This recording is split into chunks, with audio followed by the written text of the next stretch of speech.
George Washington warned us in writing in 1796 about exactly what is happening in America right now, and we ignored him. What I'm going to show you in this video is not a political opinion. It's not a conspiracy theory. It is documented, verified, data confirmed reality of the United States of America in 2026, measured against the documented primary source warnings left by the men who built this republic. And when you see those two things side by side, what the founders warned you would destroy this nation and what is actually happening right now, you're going to feel something. I can't tell you exactly what, but I promise you, you will feel it. Stay with me here. September 19th, 1796. George Washington, the most trusted man in America, publishes his farewell address. He is voluntarily stepping down from the presidency. He could have been the king. He chose citizen instead. And in this final message to the nation he had given his life to build, he left a list of warnings so specific, so detailed, and so prophetic that reading them today feels like reading history, less like reading history and more like reading tomorrow's newspaper. Washington wrote, and I'm quoting him directly from the documented historical record, quote, "The ultimate domination of one faction over another, sharpened by the spirit of revenge natural to party dissension, which in different ages and countries has perpetuated the most horrid enormities, is itself a frightful despotism." End quote. He was describing political parties, not with mild concern, with the word despotism. He believed that a nation divided into permanent, warring political factions would eventually become a nation controlled by whoever won that war. Not by the people, not by the Constitution, not by the law, by the faction with the most power. He was not finished. He warned against what he called the spirit of party, writing that it agitates the community with ill-founded jealousies and false alarms, kindles animosity between one part of the nation and another, and opens the door to foreign influence and corruption. Foreign influence, corruption, animosity between Americans. He named them all in 1796.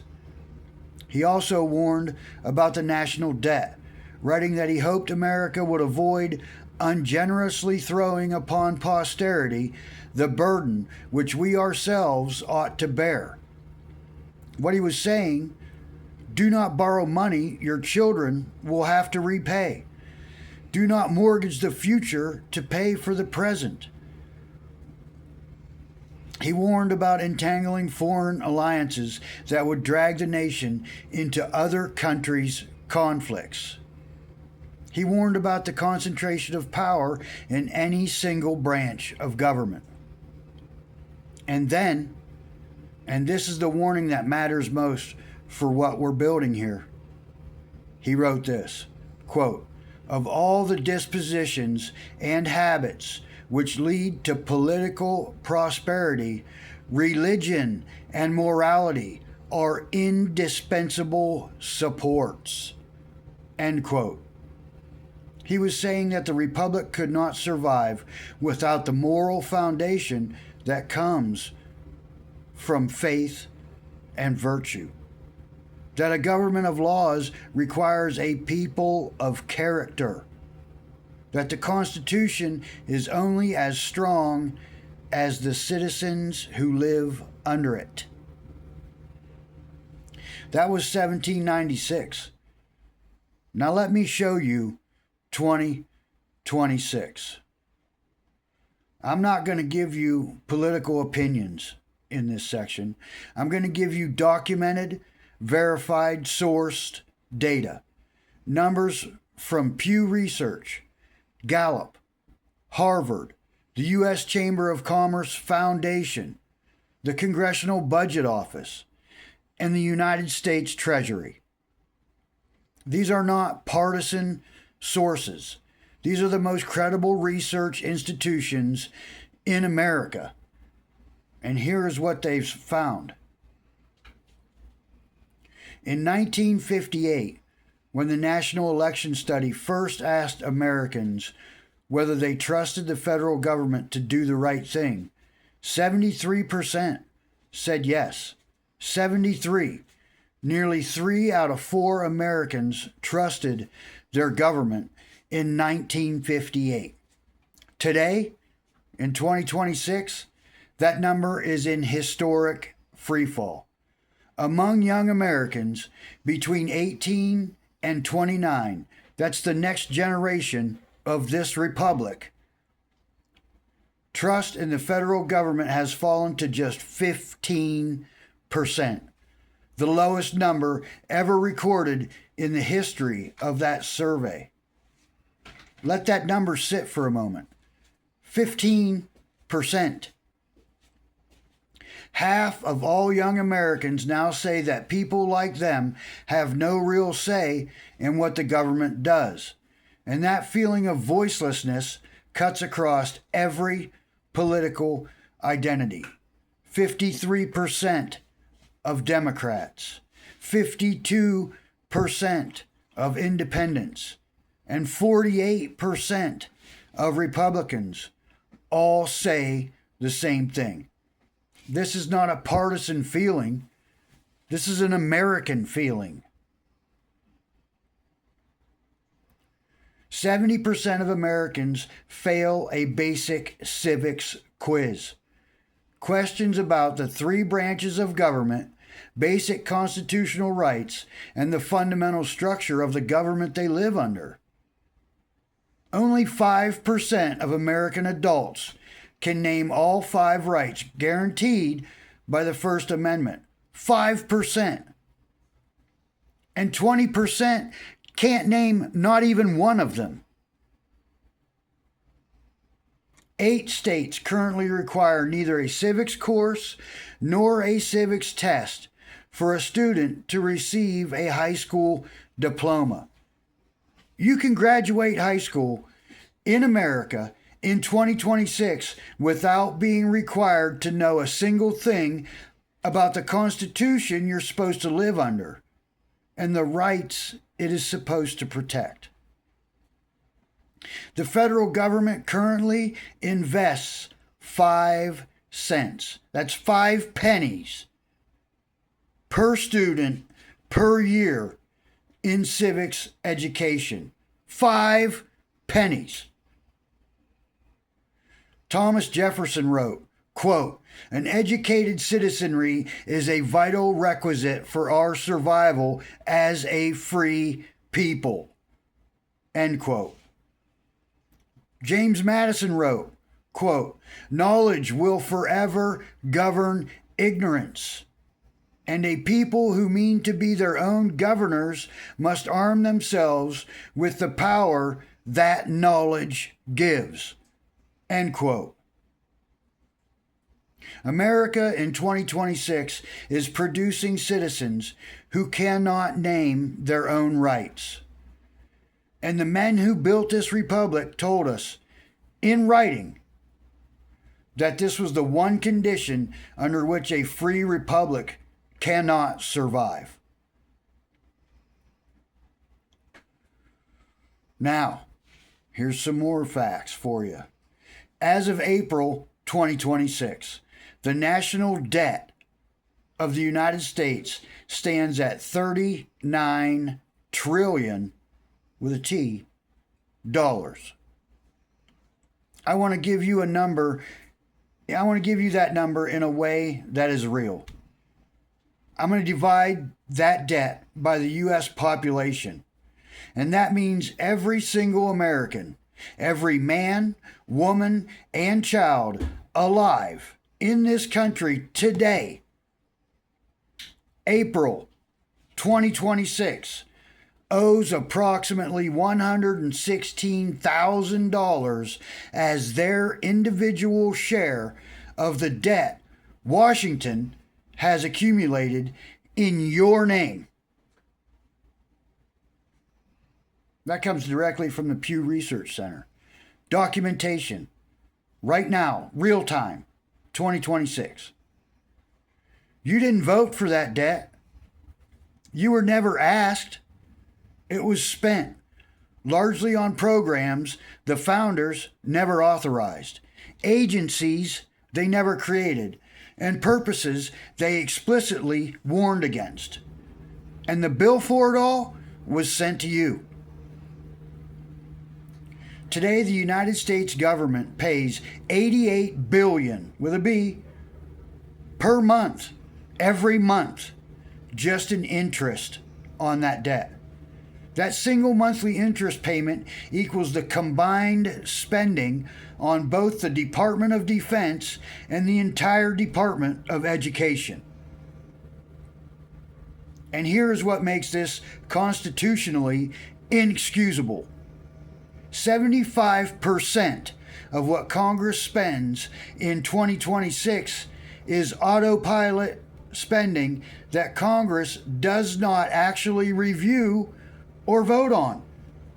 Congress, the body the Constitution placed all, A-L-L, all legislative power in. The body specifically designed to control the purse strings of the federal government, is not reviewing or voting on 3/4 of what it spends every year in your name, with your money.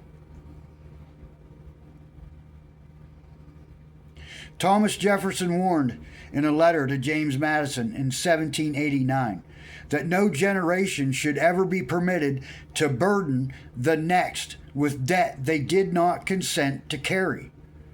He called it a form of tyranny across time, spending the liberty of people not yet born. That is documented.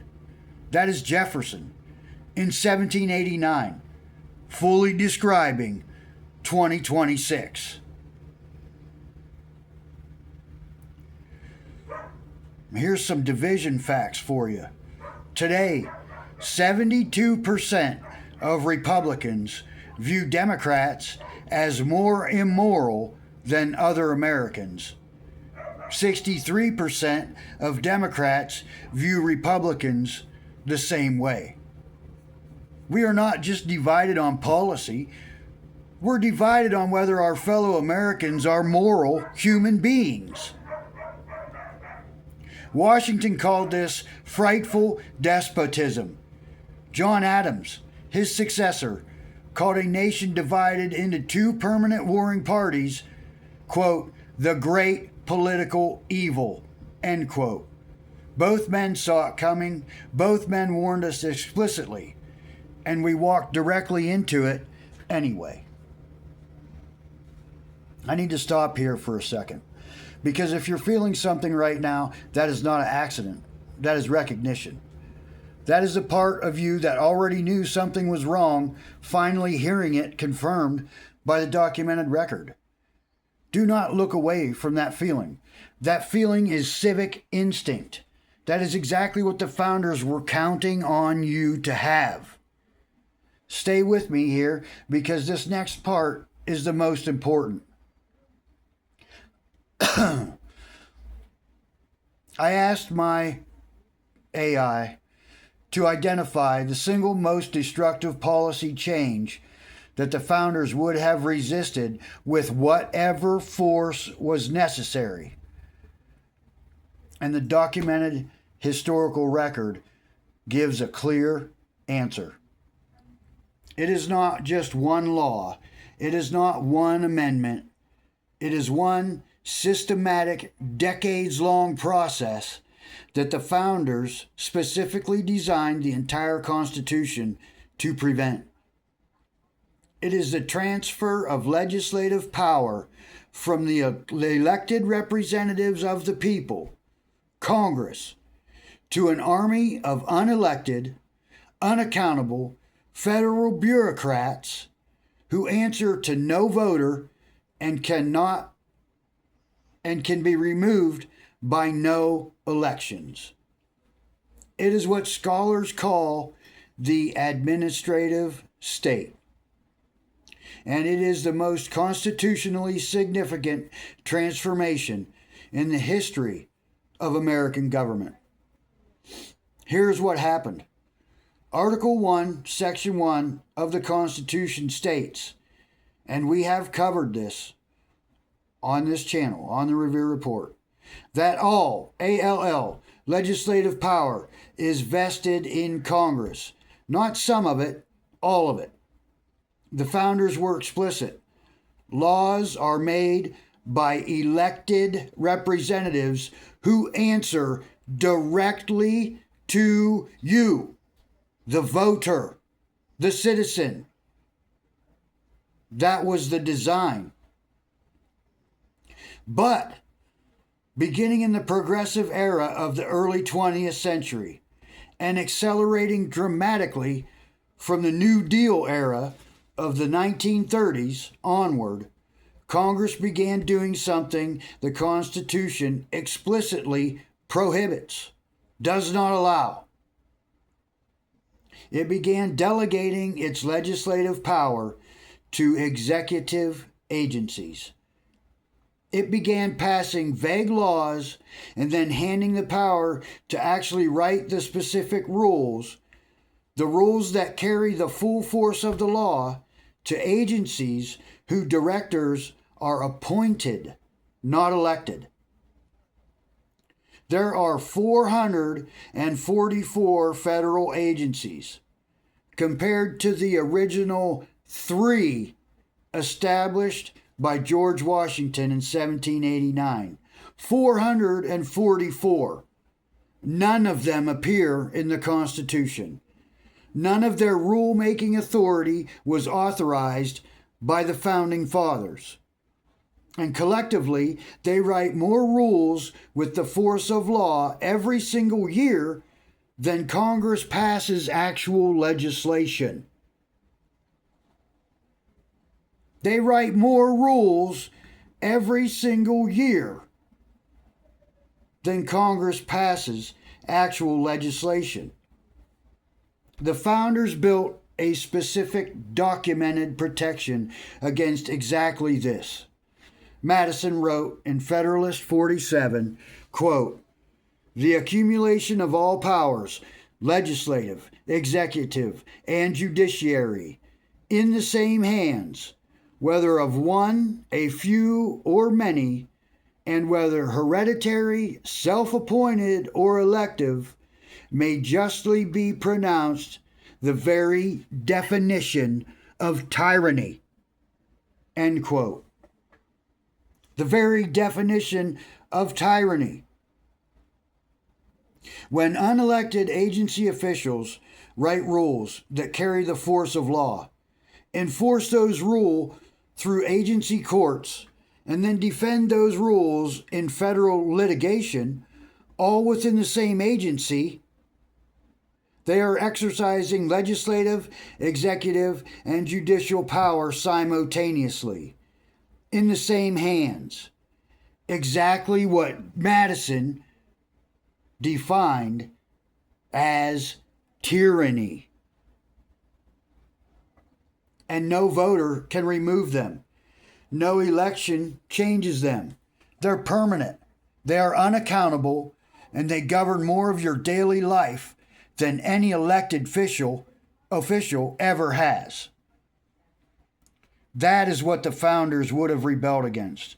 Not with words, not with whatever force was necessary to preserve the separation of powers they gave their own blood to create. So, what do? I want to be clear about something before I answer that. This channel does not advocate for violence. It does not advocate for any political party. It does not tell you who to vote for. The Revere Report exists for one purpose and one purpose only: to arm you with the knowledge the founders said was your only reliable defense. Knowledge. The founders themselves said that is our only reliable defense. So here is the constitutional, documented, non-violent answer to what we do about what the hell is going on right now. We do exactly what the founders designed us to do. We educate. Jefferson said knowledge is power in a republic. Madison said it is the only armor a free people reliably have. Every American who understands the Constitution is one more citizen the administrative state cannot deceive. Every American who can quote the founders back to their elected officials is one more voice they cannot ignore. We hold elected officials to the documented standard. Every law they pass, ask where in the Constitution is it authorized. Every agency rule they defend, ask which elected body voted on it. Every dollar they spend, ask which clause of Article 1, Section 8 authorizes it. These are not radical questions. They're the exact questions the founders expected you to ask. They designed the entire system around the assumption that you would ask them. We build community, not a political party, not an ideological faction, a community of informed citizens who refuse to be divided by the very partisan machinery the founders warned us against. A community that says, I am not left, I am not right, I am constitutional. I stand for what the document says, what the founders documented, and what the historical record proves. That community exists right now, by the way. It's called the Paul Revere Society, and it was built exactly for this very moment. The data that shows that 80% of people with high civic knowledge plan to engage in at least one civic activity in the coming year, compared to only 40% of those with low civic knowledge. Knowledge drives action. Action changes things. That is not hope.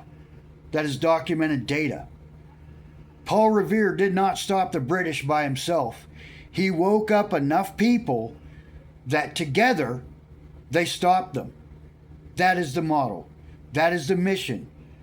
And that is why the Paul Revere Society exists. In 1796, George Washington sat down and wrote a letter to the American people. He was stepping down from power voluntarily. The first leader in modern history to do so. And in that letter, he told us everything we needed to know to keep what he and his generation of men had built. He warned us about political factions that would turn Americans against one another. He warned us about a government that would mortgage our children's futures. He warned us about concentrated power that it would eventually override the will of the people. He warned us about the loss of moral foundation that the Republic required to survive. He told us all of it in 1796 in writing with his name on it. And 230 years later, every single warning has come true. Not because the Constitution failed. The Constitution did not fail. The Constitution is still there. Every word of it, every protection, every check, every balance, still there, still valid, still legally supreme. The Constitution did not fail. We failed the Constitution. We stopped reading it. We stopped teaching it. We stopped demanding that the people we elect actually follow it. And here's the most important truth I can give you today. That is reversible. Every single thing I described today is reversible. Not through violence, not through revolution, but through exactly what the founders prescribed. An informed, engaged, constitutionally literate citizenry that holds its government to the standard of the document they all swore an oath. They swore an oath to uphold it. That is what the Revere Report is building. One video at a time. One citizen at a time. Here's what I'm asking you to do right now. 3 things. Only 3 things. First, subscribe to this channel. Every subscriber tells YouTube this content matters and helps us reach one more American who needs to hear it. Second, share this video, not to start an argument, not to prove a political point. Share it with one American, left, right, or none of the above, who you believe still cares about this republic. Let the documented record speak for itself. And third, join the Paul Revere Society. The link is in the description, in the bio. It is a community of Americans who are done being uninformed, done being divided, and done watching the founders' warning come true without doing anything about it. We are not a political party. We are not an ideology. We are citizens. And just like Paul Revere, we're going to ride together. I'm John Shoemaker. This is the Revere Report. The Republic belongs to the people who understand it. It always has. The question is whether enough of us understand it in time. Ride with us.